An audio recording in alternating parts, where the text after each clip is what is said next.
I love how recently when we've been recording, I've been in a bad mood. And so, like, it's not gonna change. I'm not in a bad mood, but it's just, um so I went in wanting to talk about budgets for my short film and wanting to talk about another short film that I'm helping another person on and, like, producing and things like that. And when I brought up my short film, we didn't talk about budgets at all. It was basically like, "Well, does your project need to be this big? Could you do the project in, like, in 10 minutes instead of in 30 pages or with 30 minutes?" And I was like, "Look, I could," but so that's what we talked about instead of budgets, was about my project and whether it could be made smaller. But Yeah, well, that's just what the job of the producer is, though, isn't it? kind of, but also it's like the producer is like, and he's not my producer. I was just looking for advice on how to get, like, because it is a big project, and so I'd want a big budget for it, and so I was gonna ask him like how to go about getting a bigger budget than what all of our like friends have gotten. Like their budgets have been like, I don't know, between $3,000 and $5,000, $6,000, and I was like, I want like $20,000. Like I need a big budget. Um, and so then he was just like, "Well, would that be feasible?" Not would that be feasible, but the gist of it was like, "You're still a student. You're still learning. Do you want this to be like your big ask of people for money? Like if you're like still learning, like you could wait, do something smaller, then have a more professional like setup or like more experienced setup, and then make your big ask everybody for money for that project." Yeah, but But I want to do it now. I want to be good now. Pocket change. So yeah, this is a pocket change. We're in some dire circumstances, as you can see. I'm trapped inside of a closet.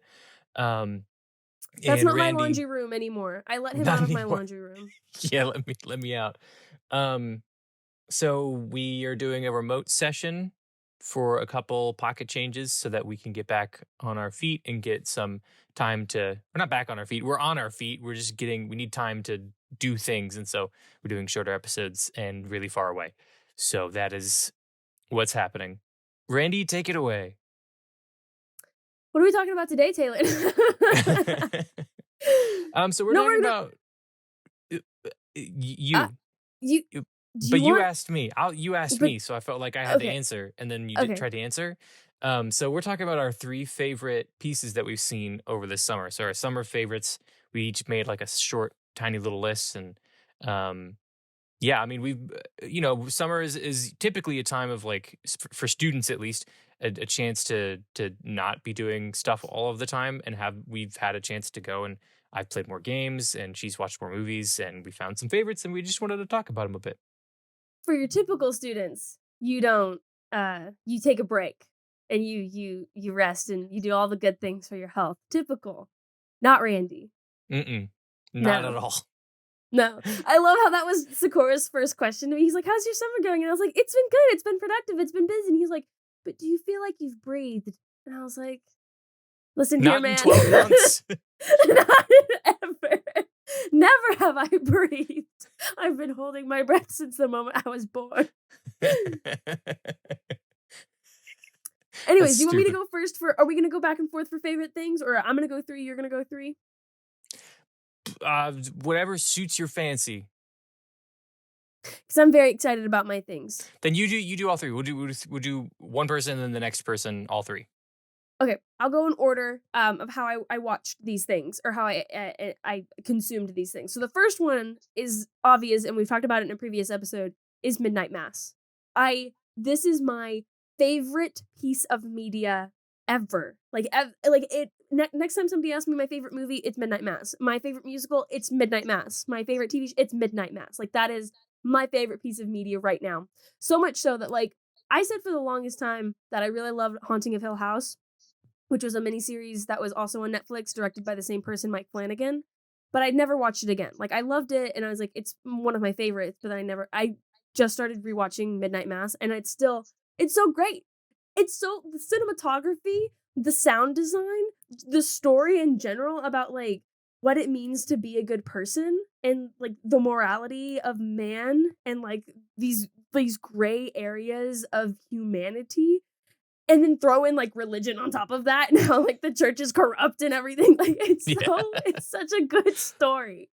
So good to the point that I need to get a tattoo of it, and I was talking to a tattoo artist, like, a couple of weeks ago. I'm actually going to get a tattoo about another piece of media that I'm going to talk about. I've actually talked to a tattoo artist, and I will meet with her on the 26th, which is a couple of weeks from now. But I still need to sit down and design, something for Midnight Mass because 'cause I'm absolutely obsessed with it. Yeah, you were sending me, you're like, "I need help, I need to make a tattoo," and I was like, "Need? Need is a strong word, Randy." Need.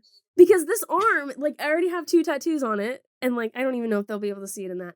And they're based on, like, my favorite pieces of media, and so I need to just fill this arm up with favorite pieces of media. And my thing is, like, I want it to be a simple idea, and so, like, it talks about, like, I could go in I could put I should put a picture of, like, some of the designs that I was working with, but the one that you recommended, um, it was the 2 main characters or 2 of the main characters sitting in a boat with, like, a fire heart around them, and there's so many layers to that, like, it's a complicated scene, it's very detailed for what I want, and I like minimalistic tattoos. But in that, it talks about, like, the boat in and of itself represents hope, and, like, the main character is always dreaming about like, being on a boat and never seeing the sunrise. And so in that, it's a metaphor for his hope of the future and him never feeling like he can move on from his past. And I love that idea of, like, you have to let go of the past to move forward. You have the 2 characters in the boat and they like throughout the show they talk about death and what it means to die, and then that they tie it into religion, and one of them is heavily religious and believes in an afterworld and or an afterlife, and the other doesn't and just believes that we return to dust and that we go back to like the earth or whatever, that's just how, I mean, we are just decomposition creatures, we're bags of meat. And then the heart around them symbolizes like the love that they have for each other. And that no matter what you've gone through in your life, you can always find that person who you can resonate with and relate to and want to like be with. It's so good. And that's like basically the whole like that's not even half of it. That's half the story. I didn't even get into the priest who brings a freaking demon home with him.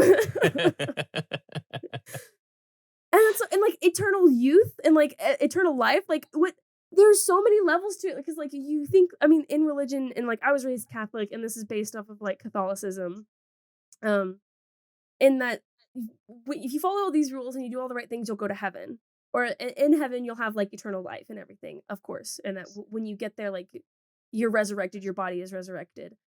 But because of this monster, this demon, this entity, this angel, he calls it at one point, he brings back with him, this thing gives people eternal life, but on Earth. And so it's like a warped perception of like of the idea of what it means to live forever, like in Mhm. the absence of God. It's so good. I'm sorry. I can Kills. talk What's about the it next forever. one? Um, the next one was Owl House. The Owl House. I don't know if it's just Owl House or the Owl House. It Mhm. was made by what's Alex Hirsch's wife. Alex Hirsch Yes. worked on Gravity Falls, and his wife came out with an animated series called The Owl House. And I was watching that with my friend Joshi and one of our other friends, and we would have crochet days over the summer. And it was just something we could put on the background. But it is so nice to see, like in child's media. I know they hate it, and I know Disney hates it because I think it was on Disney for a while, or maybe not, or it Yeah, was on, no, and they it was was it Disney. Yeah, it was Disney. It was on Disney for a long time, and then they started having censorship problems once they started getting to the later stages of the show. And then I don't exactly. think I think it's still up. I think it's even on Disney Plus, but it's censored or something to that degree. I'm not entirely sure. I think that's where we were watching it was on Disney Plus. But anyways, it's just so nice to see children's media talk about like heavier topics. Like I loved Gravity Falls. I love Steven Universe. And in these having like LGBTQ characters and talking about mental health, talking about those struggles and knowing that it's like a normal part of life. I just and you get the same thing in Owl House. And the whole like thing, she's the main character, the owl witch. I don't think that's her name, but the main person. I'm so sorry. I haven't finished it yet, and I've only watched it once, but I'm obsessed with it. She has this curse that like turns her into like a monster like every night, or like she needs to take her elixir to make sure that she doesn't turn into this monster. And so it's like a representation of mental health, and that the beast will sometimes come out, and it's okay to like sometimes you need medication or sometimes you need to talk to somebody in order to keep that beast aside or to try and contain it. It's I mean, again, another phenomenal piece of media. The last thing that I was going to talk about, my a book that I read. So I got all of them. I got like a TV, like a dramatized TV series. I got like a children's animated series, and then I got a book. Is The Langoliers. Stephen King's The Langoliers.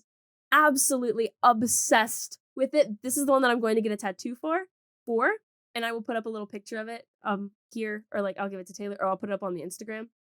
I know I'm giving Taylor so much editing work, but that talks about time travel, and it's Stephen King, and it's horror, and there's monsters, and I feel like I've already taken up all of my time in order to talk about things because I love Midnight Mass so much.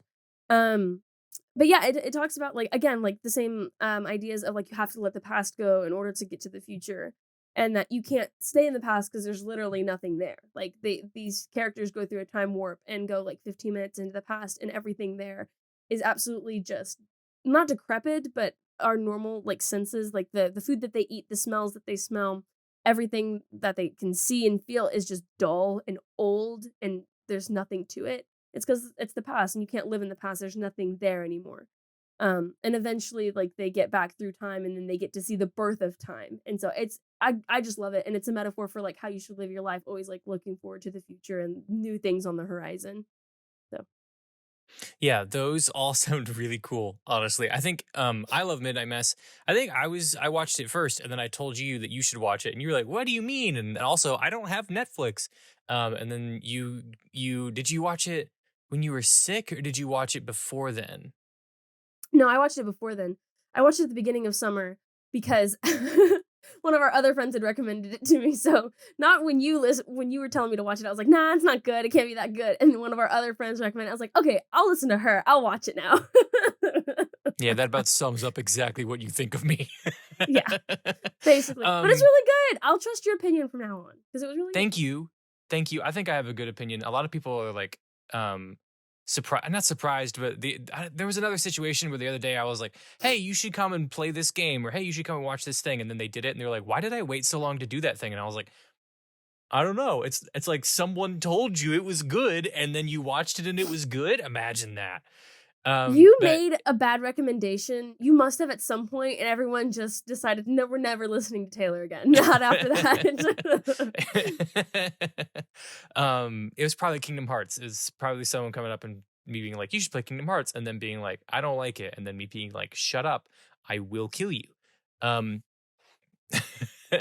so I this summer started. I was bored. I didn't have a whole lot to do, so I got the PlayStation Premium account. So they've updated PlayStation Plus stuff. So now there's 3 tiers. There's PlayStation um Plus, Extra, and Premium.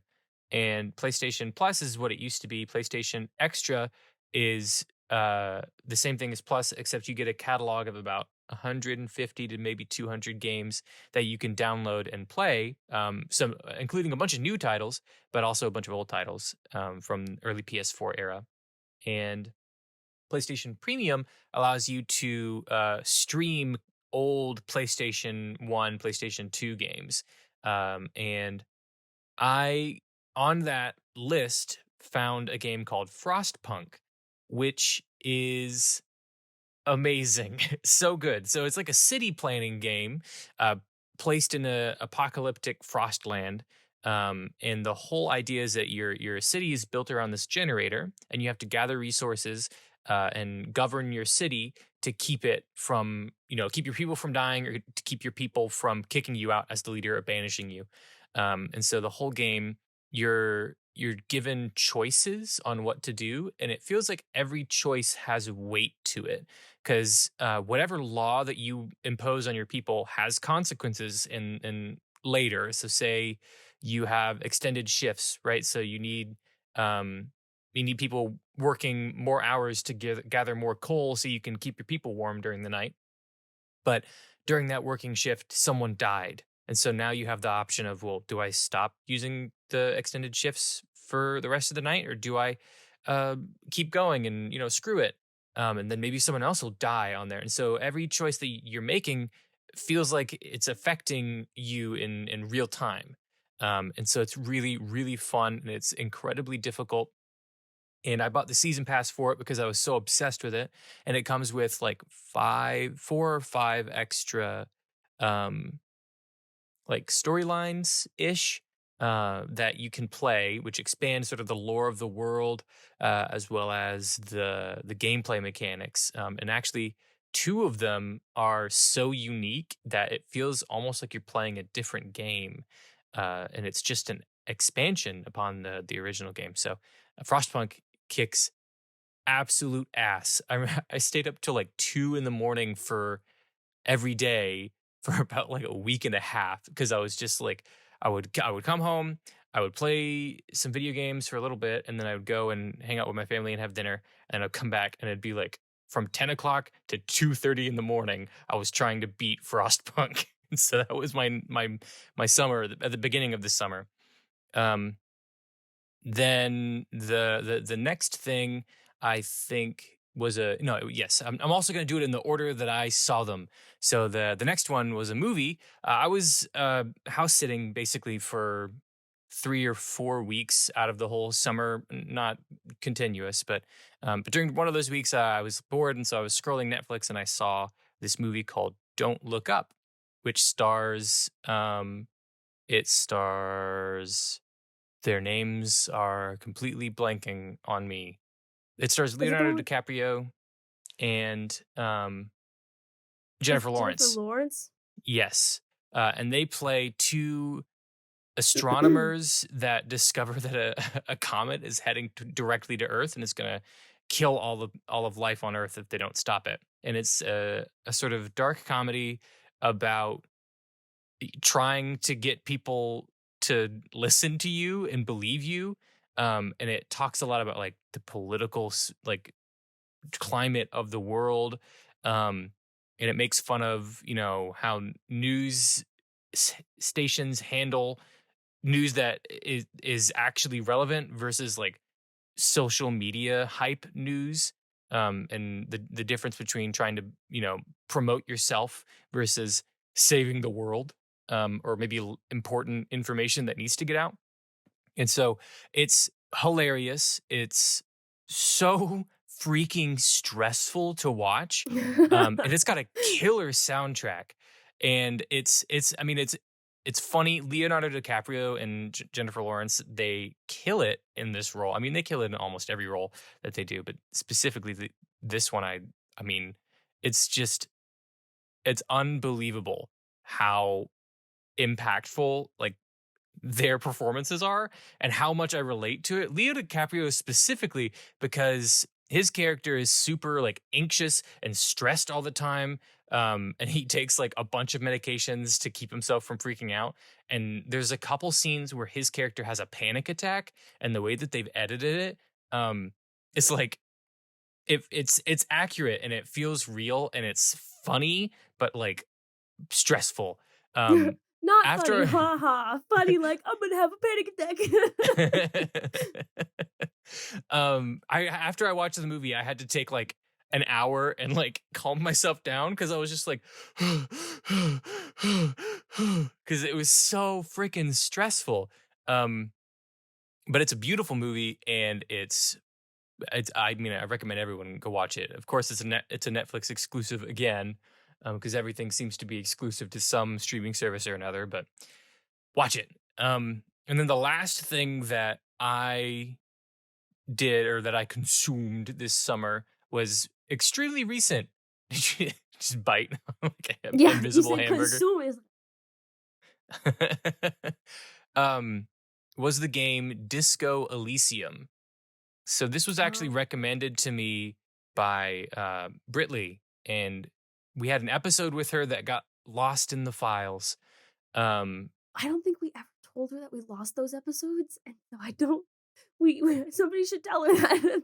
It's not we that we didn't should upload definitely her, tell we her just that. lost it. Yeah, we should have her back because I think Oh we could my do a good gosh. episode. I have so many notifications, and so I love in this screen recording, you're just gonna see everyone texting me. Yeah, Anyways, it's violently shaking the whole time. um, sorry. but yeah, so Disco Elysium is I mean, I gotta do another episode on this, but I'll kind of just go over it briefly. It's a murder mystery game where you play a disgraced detective that has drunk himself to amnesia. Um, And so as you explore the world and you sort of figure out, who you are and what's going on, um, you I mean, you're tasked to solve a murder, but you can be as batshit crazy as you want, or you can go down the straight hardline detective mode, be like a beat cop.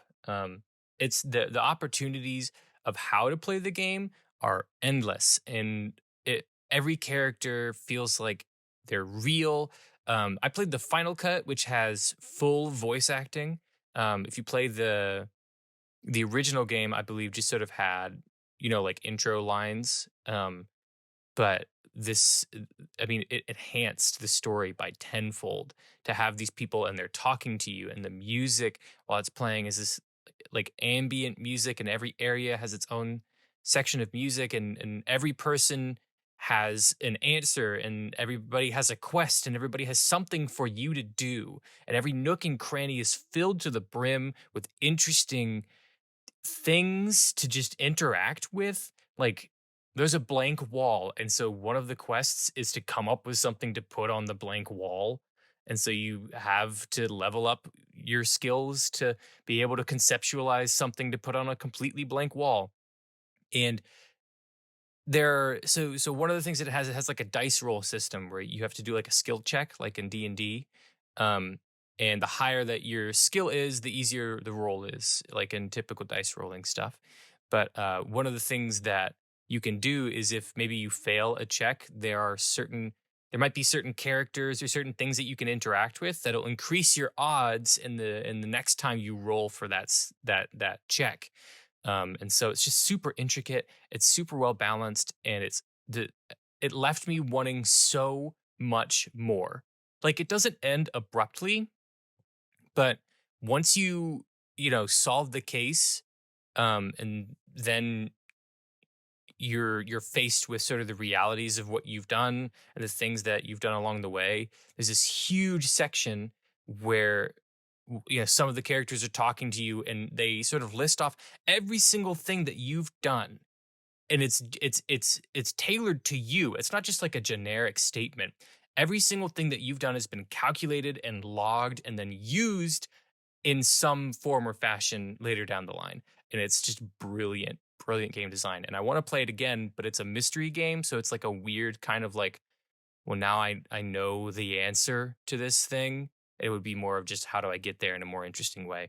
Um, but yeah, Disco Elysium, the final cut, primo. It was beautiful game. Beautiful game. That's so interesting. When we said we were gonna do favorite like pieces of media, that I just thought that I wasn't gonna know any of yours, but you've literally talked about all of those to me, and I was like, oh, so those are actually like your favorite like pieces of media. Like it's weird to be like, oh yeah, those are the things that you liked this summer. Yeah, because we don't just not talk to each other. We talk to each other outside the podcast, and sometimes about cool things. Sometimes we talk to each other outside the podcast. There was a while there where we did not. Yeah, we were so busy all the Yeah. time. It was rough, but now we're able to talk to each other all the time, and perhaps too much to Especially Randy's since liking. I've been sick. Since Randy's been sick, Taylor finds it appropriate to call me all of the time to annoy me. So, Yeah, it's good shit. It's really fun. So, thank you guys so much for joining us on this pocket change adventure. Hopefully, we made your lives just a little bit richer, and we will see you guys in the next one. bye.